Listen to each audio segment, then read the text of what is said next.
Hey and welcome to the complete beginner's guide to using AI for your business. If you have been hearing about AI everywhere but you're not sure how it actually applies to your work, this video is exactly for you. I'm not going to bore you with history lessons or technical jargon. Instead, I'm going to show you exactly how AI works, how to talk to it so it actually gives you useful results, and then I'm going to walk you through 6 real use cases live on my screen that you can start using the moment this video ends. By the end of this video, you will know how to use AI to draft professional emails in seconds, research any topic with real sources, analyze spreadsheets and business data, extract insights from documents and PDFs, turn messy meeting notes into organized action items, and create professional documentation from scratch. And before we jump in, this video is part of my AI for Business series. I have full dedicated courses on AI for marketing, sales, and operations on my YouTube channel, and it's all free. This video is just your starting point. If you find value in it, you'll definitely want to check out those videos as well because they go more in depth into each department. Now, let's get started with this video.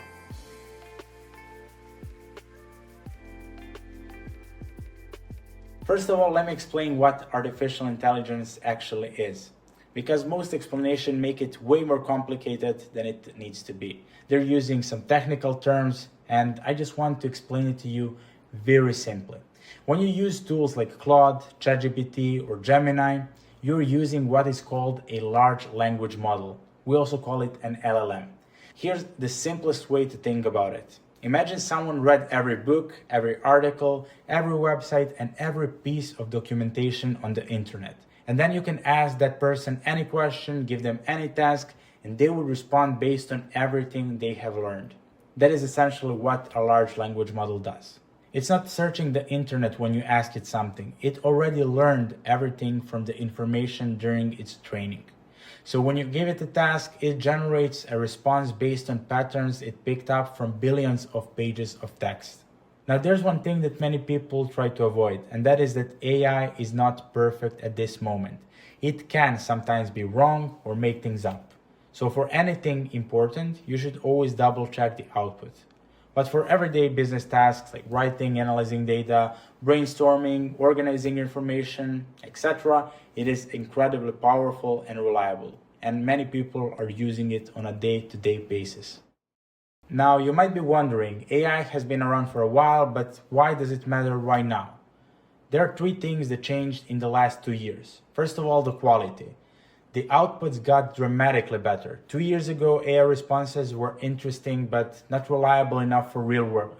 Today, they're genuinely useful. You can send what AI writes to a client and it sounds professional. No one will even notice it. The second thing is accessibility. You do not need any technical background to use it. You do not need to know how to code. You just describe what you want in your own words, like you would tell a coworker. And the third thing is the cost. For $20 a month, you can get access to a tool that can handle tasks that would otherwise take you hours every single day.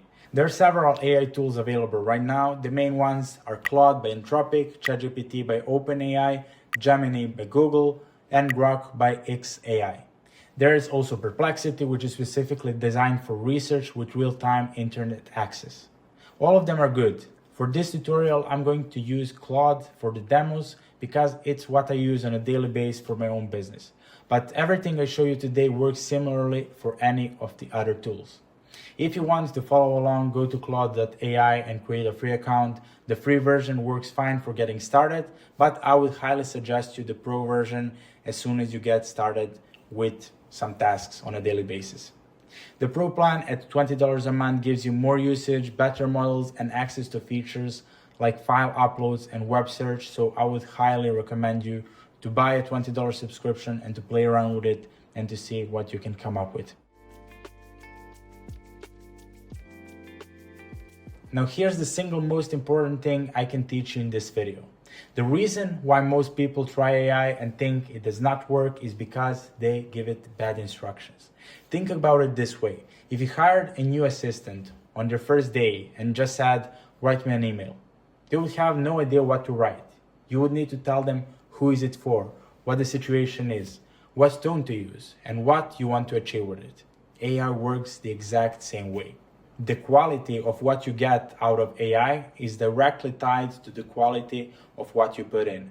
So let me show you the difference between a bad prompt and a good one. Let's see what happens when I give Claude very vague instructions. So I will say, write me an email to a client.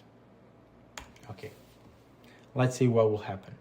First of all, just to clarify one thing, this is my own Claude account and I've been using it for the past 2 years, so it might understand some context, but for most of the people, it won't understand what do you mean by writing in your email.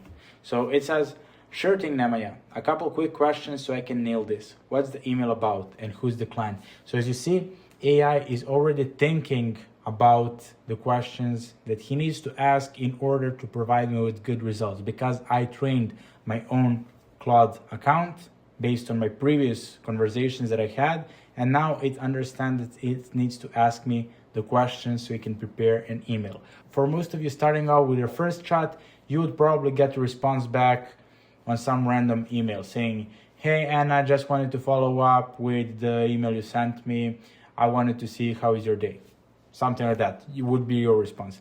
But for me, it's something like this, and I'm not happy with this. But let's try to prompt it a better way so we can see what the potential of Claude and AI in general is. Now I'm going to say, I run a web design agency. I need to reply to a client named Rachel, who is the marketing director at an insurance company. She emailed me because her dashboard project is behind schedule. She is worried because she has a board meeting on July 28 where she needs to present Q2 data and she's not sure the dashboard will be ready. She asked 3 specific questions. What is the realistic delivery date? Will all data sources be connected by then? And is there anything she needs to provide that is holding things up? The dashboard is about 75% done and will realistically be ready by July 23rd, 5 days before her meeting.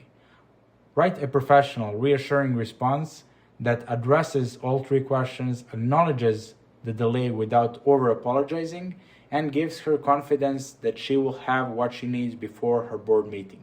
Keep it under 200 words. Now let's launch it and let's see how AI is going to reply with a completely different output. 20 seconds later, we already got our email back. It says, hey Rachel, thanks for flagging this. I completely understand the urgency with your board meeting on July 28 and I want to make sure you feel confident heading into it. To answer your questions directly, realistic delivery date is July 23rd. The dashboard is about 75% complete and the remaining work is well scoped. That gives you 5 days before your presentation to review anything and request any adjustments. On number 2 data sources, yes, all data source connections will be fully in place by delivery. This is part of the remaining 25% and it's already in progress. And number 3, anything needed from your side. If there are any access credentials or data export your team has not yet shared, getting those to me by July 18 would help me stay on track. Outside of that, you're all set. I know the timeline shifted and I take that seriously. My priority right now is making sure you walk into that board meeting with a polished, fully functional dashboard. So AI did exactly what we asked him to do. And that's all because we gave it a good prompt. It addressed every question she asked, it gave her the specific date, it acknowledged the delay without groveling, and it ended with a clear next step. This kind of response is ready to be sent out to a client. And if you were to write it yourself, it will take you at least 10, 15, even 20 minutes because you have to think about how you're going to structure it and then structuring the email, then removing all of the spelling or grammar issues, and then maybe thinking if you did it the right way, maybe refining it, but AI did it for us in less than 1 minute. Now let's break down this specific prompt structure so you can understand the framework behind it and you can use it for all of your future prompts. Number 1, role. Tell AI who you are and what you do. For example, I run a web design agency. Number 2 is the context. Give it the background of the situation. The client is worried, the project is being scheduled, she has a board meeting coming up, because the more context you give to AI, the better it will be. Number 3 is the task. Be specific about what you want. Write a professional, reassuring response. Don't just say, write a reply. Number 4, constraints. Set boundaries. We need to have a text under 200 words and don't over apologize. This prevents AI from rambling or going in the wrong direction. And number 5 is the format. Tell it how you want the output to be structured. Write it as an email or give me bullet points or prepare me a document. Everything you say, AI is just going to listen to you and to deliver exactly your request. And these 5 are not set in stone. There are many different prompt engineering techniques and structures. This is something that you should just remember. Just how are you briefing AI is very important. Try to give it as much context as possible on who you are, on why is it important, what's the current situation, when does it need to be done, what kind of format does it need to be outputted, and very quickly, just after a few chats, you will start thinking like this automatically. You won't even have to think about this number 1, number 2, number 3. All right, now you understand how to talk to AI. Let me show you 6 real things you can do with it today that will immediately save you time at work. I'm doing all of these live, nothing pre-recorded, so you can exactly see how it works. Let's start with the most common and basic task of a business, and that is email communication. I will give Claude a realistic example of an email where a client is not happy about a project delay. I will paste it into Claude and I will ask Claude to respond to it. So I said, here's an email I received from a client. She is worried about the project timeline and has 3 specific questions. Read her email first, then write me a professional, calm, and reassuring response. Address all 3 of her questions specifically, acknowledge the delay without being defensive or over apologizing. The dashboard is 75% complete and will be delivered by July 23rd, which is 5 days before her board meeting. All data sources, Google Analytics, HubSpot, and ad platforms will be connected by then. The only thing I need from her team is API access to their HubSpot account, which I requested last week but have not received yet. Mention this politely. Keep the response under 200 words and suggest a quick call to walk through the progress so far. Okay, so this was a similar use case to what we already did in the prompt engineering example, but this is more in depth. So it says, hi, name. Thank you for reaching out. I completely understand the urgency with your board meeting approaching, and I want to make sure you feel confident about where things stand. To answer your question directly, the dashboard is currently 75% complete. The core structure, visualizations, and reporting logic are built and functional. The delivery date is July 23rd, which gives you 5 full days before your board meeting to review everything and request any adjustments. All data sources, including Google Analytics, HubSpot, and your ad platforms, will be fully connected and pulling live data by delivery. One item I do need from your side, I sent a request last week for, is the API access to your HubSpot account, which is the last piece needed to complete integrations. If your team could prioritize that, it will help me stay on track. I'd love to hop on a quick 15-minute call this week to walk you through the current build so you can see the progress firsthand. Would Thursday or Friday work for you? Looking forward to it. Best, Nemanja. Okay, and as you can see, we also have this option here to send it straight with our Gmail account. And how we can do that, because Claude allows us to add connectors. And as you can see, I have connected my ClickUp account, Fathom, Gmail, Google Calendar, Google Drive, Slack, and that will allow Claude to do things on my behalf. So that's another very useful feature of Claude. And as you can see, this email is already prepared for sending out. Now, this kind of emails can be adjusted to anything that you're doing.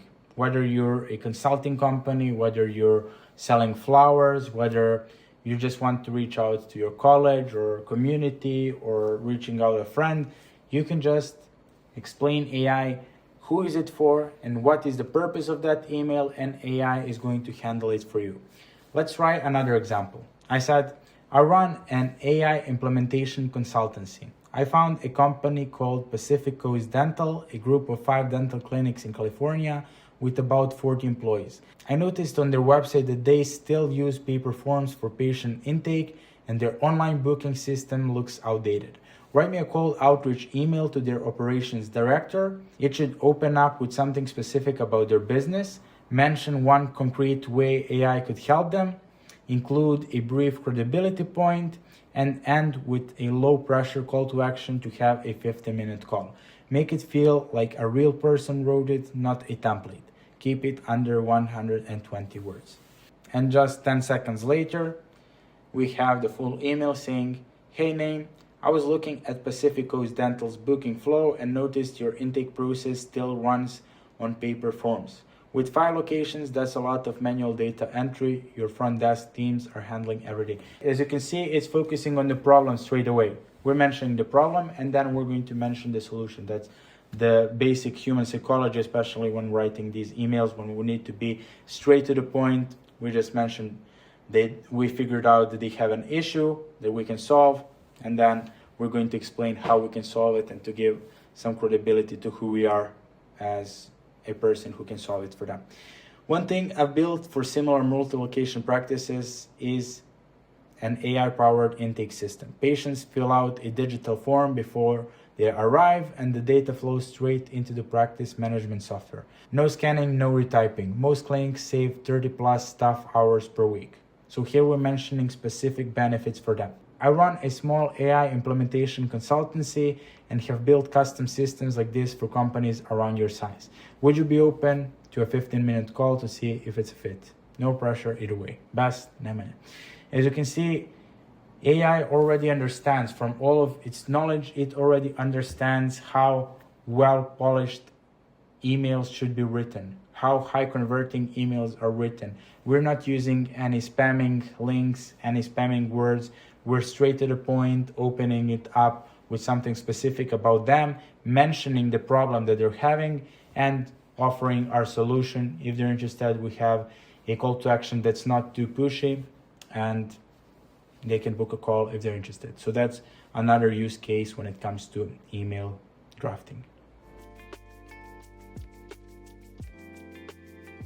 The second use case is research. This is where Claude's web search feature is very, very powerful. Instead of spending hours researching yourself, you can give it to Claude and Claude will come back to you with sourced and cited information. Let's imagine I'm pitching AI services to mid-sized B2B companies and I want to understand the market first.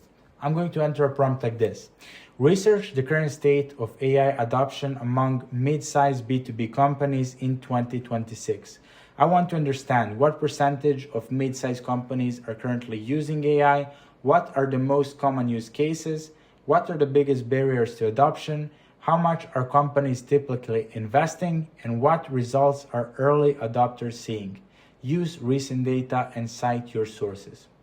And when we're doing any kind of research with AI, we want to enable the research mode. All of the bigger platforms have it. I'm talking about ChatGPT, Claude, Gemini. So just press research and then you can launch your prompt. This is something that will take more time because it has to analyze all of the data on the internet, and it will ask you to confirm connectors for Claude so Claude can do better performance. Right now, he doesn't need any of these, so I can just skip it because all of the research is going to happen on the web browser.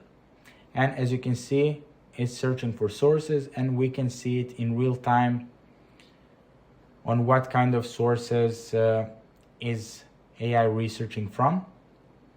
So far, it already gathered 57 sources and it's been 10 seconds since I launched. And just 6 minutes after submitting the prompt, we already have the full PDF with all of the research that AI did for us.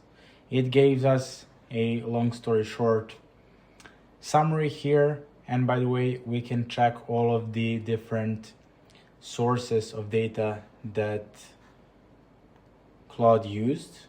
As you can see, it used different researches. We can go here as well. And we can find all of the data resources as well as the key findings, use cases, barriers, investments. So all of the things that we asked Claude to do for us, it did, and it did an amazing extensive research. And one great feature of AI is that you can always send follow-up messages or follow-up questions to get even deeper researches or deeper answers to your prompts. So let's try something like that. Now focus on the barriers to adoption. What are the top 3 reasons mid-sized companies are hesitant to implement AI? And for each one, what is the counter argument or solution? Now let's send it to them. And I'm going to turn off the research mode right now, so it can reason based on the research it already did.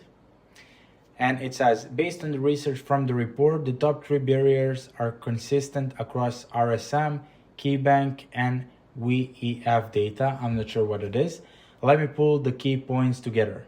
Talent and expertise gaps, data quality and readiness. And as you can see, it's giving us deep explanations to all 3 of these.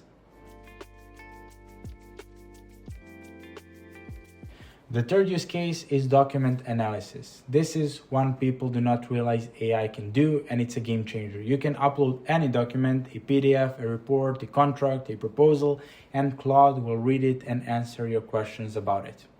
I have a quarterly business report here. It's 2 pages of dense text with revenue numbers, team updates, client information, and strategic priorities. Instead of reading through the whole thing, I'm going to upload it and let Claude do the work.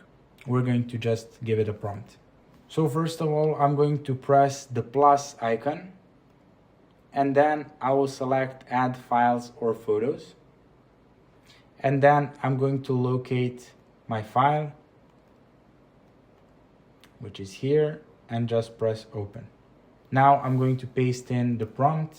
I said, I just uploaded our Q2 quarterly report. Please read and give me number 1, a 3-sentence executive summary for someone who does not have time to read the whole thing, the top 3 wins from this quarter, the top 3 concerns or risks, all action items or next steps mentioned in the report listed clearly, any numbers or metrics that change significantly from the previous quarter if mentioned. And now let's press send, and within just a few seconds, we're getting everything that we asked for. We have the executive summary, the top 3 wins, top 3 concerns and risks, all of the action items, and significant quarter-over-quarter changes. And when we compare it to the original file, all of the numbers were kind of written here line by line. It's not as readable, but when we take a look at this table, it's much easier to digest and to see exactly what are the action items, what are the concerns, what are the top 3 wins, and we can see the executive summary as well. The fourth use case is going to be analyzing spreadsheet data. If you're someone who works with numbers in your business, this will be very valuable for you. Here I have a marketing performance data from the last 6 months.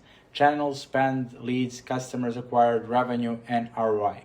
Right now, it's just raw numbers in a spreadsheet, no analysis, no insights, and no recommendations. I'm going to give it to Claude, and Claude is going to process it and to analyze the data based on our needs.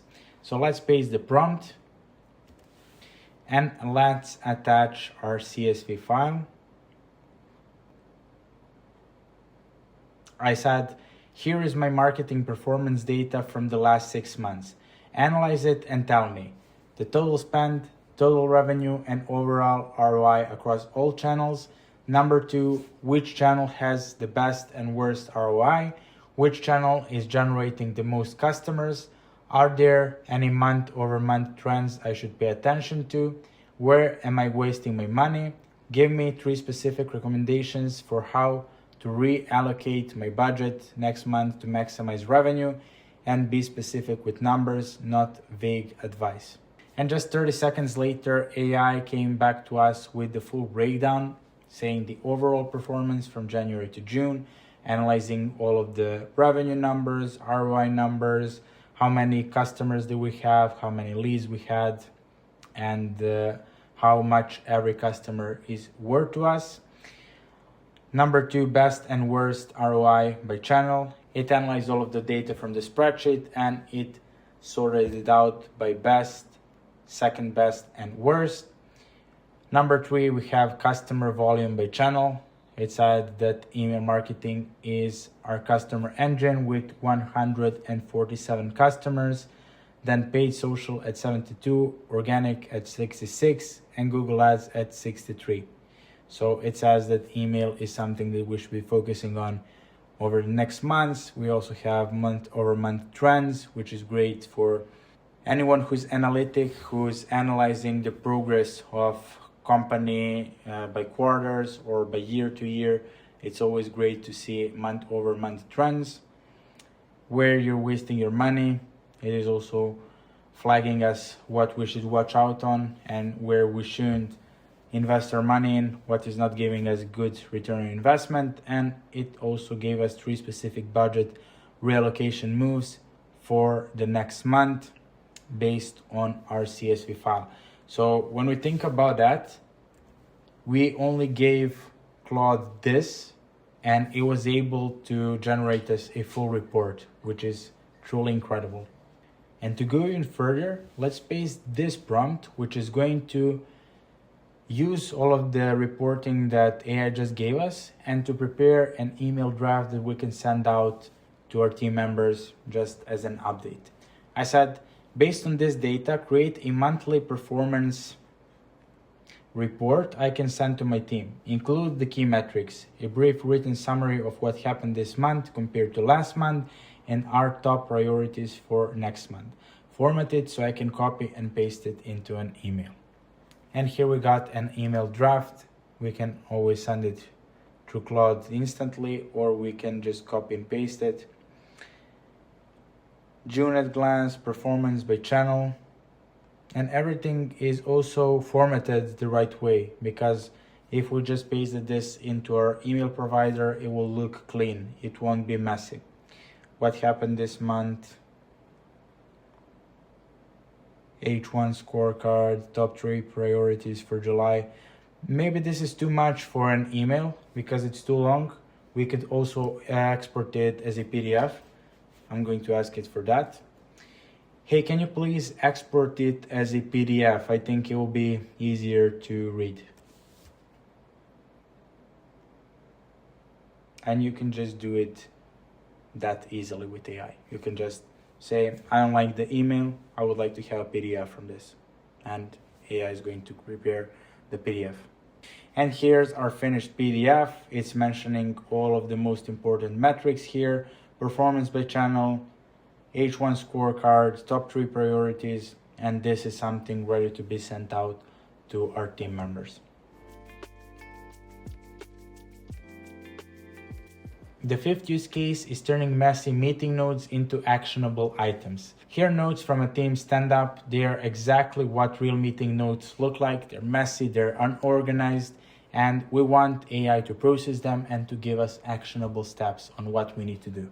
First of all, I'm going to select the txt file of my notes. Then I'm going to paste the prompt saying, here are rough notes from our weekly team stand-up. They are messy and disorganized, which is normal. Please process them and give me a brief 3-sentence summary of the meeting, all decisions that were made, action items in a table format with columns, task, owner, deadline, priority. Number 4 is open items that were discussed but not resolved. And number 5 is any deadlines or time-sensitive items that need immediate attention this week. And here's our summary. We have a few sentences explaining what the meeting was all about, what were the key decisions made, what are the action items, who is the owner of them, what's the deadline, and is it a high or low priority. We have open items that needs his decision, and we have immediate attention this week. So these are the urgent tasks that we need to focus on. When we compare this to this, it's much easier to digest. It's much easier to share it to someone who might have missed the meeting, and they will get a better feeling on what the meeting was all about. And the last use case that I'm going to break down today is creating professional documentation from scratch. Every business has a person that has that process in their head, but when that person is busy or sick or leaves the company, the process goes with them, and AI will fix that instantly. Let me show how fast it works by creating an SOP. I'll say I need to create an SOP for how we onboard new clients at my AI consulting business. Here's roughly how we do it, written from memory. So when a new client signs on, first I send them a welcome guide email with next steps. Then I set up a shared Google Drive folder for the project. I create a project in our task management tool with all the milestones. There should be a kickoff call within the first week where we go through their systems, get access to their tools, and align on deliverables. After the kickoff, I send them a summary of what we discussed and the project timeline. Then we start the actual work. Somewhere in there, we also need to get them to sign the NDA and service agreement if they have not already, and collect any API keys or login credentials we need. And we should probably add them to our client communication channel too. Turn this into a professional SOP with numbered steps in the right order, who is responsible for each step, estimated time for each step, tools needed, and flag anything I might be forgetting. After about 3 minutes, I have the final client onboarding SOP PDF with an overview with all of the phases and steps, explaining who is the owner, how much time it takes, what tools do I need to use, and what is the trigger to starting each of the phases. And keep in mind that the prompt that I gave it was just from my head, something that might not be correct, but AI thought of all of the things that I might have said wrong and it corrected it. And it also noted some of the things to watch for: scope creep during the kickoff, credential delays, missing stakeholders, payment terms, client technical literacy, offboarding plan, and everything is there. Before I wrap up, let me give you a few quick tips that will make your experience with AI much better from day one. First of all, iterate. Your first prompt does not have to be perfect. Start with something, see what you get, and then refine. Make it shorter, make the tone more casual. Second, give it examples. If you have an email you wrote before that the client loved, paste it in and say, use a similar tone for this new email. If you have a report format you like, show it to Claude and say, follow this structure. Examples are the fastest way to get exactly the outputs that you want. Number 3, ask it to critique its own work. After Claude gives you a draft, say, review what you just wrote, what could be improved, and rewrite it with those improvements. It will catch things it missed the first time and give you a better second draft. And 4, be specific about what you don't want. Don't use corporate jargon. Don't make it longer than 200 words, because constraints are just as useful as instructions. If you want to go deeper into specific departments, check out my full courses on AI for marketing, sales, and operations. They are all on my YouTube channel, and each one is packed with live demos, just like what you saw today. And if you don't want to figure this out on your own, and you would rather have someone come in, implement AI across your whole business, build the tools, and train your team, that's exactly what I do. You can book a free discovery call where I will learn about your business and tell you exactly where AI can make the biggest impact. I'm not going to push you into anything to hard sell you. I'm just going to talk to you and understand your needs and explain how I can fulfill those needs for you. The link is below in the description. Either way, thank you so much for watching, and I'll see you very soon.